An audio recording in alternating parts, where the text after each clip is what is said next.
da aka yi ta gabatar ma Malam Abdul Jabbar, abin da ya bayyana shine a kowace gaba duk tambayar da aka gabatar ma Malam Abdul Jabbar baya tsayawa akan tambayoyin da aka gabatar masa, baya tsayawa ya ba da amsoshi akan tambayoyin da aka gabatar masa, saboda da farko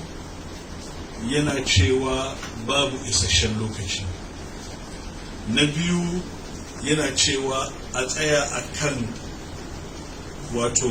maudu'i guda ɗaya a yi magana, amma shi ne in ya tashi baya tsayawa a kan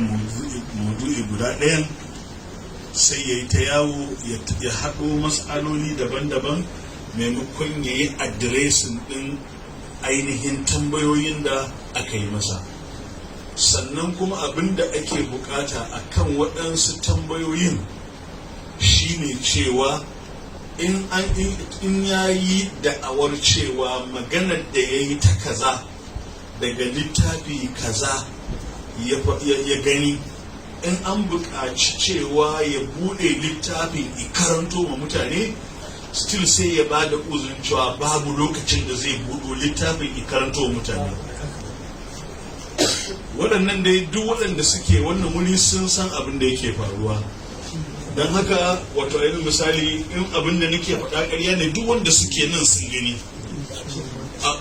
Ai an ba wa kowa dama, an ba wa kowa dama cewa ya buɗe littafi. Don haka abin da ya bayyana a wannan zama shine waɗannan maganganu waɗanda suke tayar da husuma a cikin al'ummar musulmi, kuma saboda kasancewar maganganu ne na batanci ga manzon Allah sallallahu alaihi wasallam,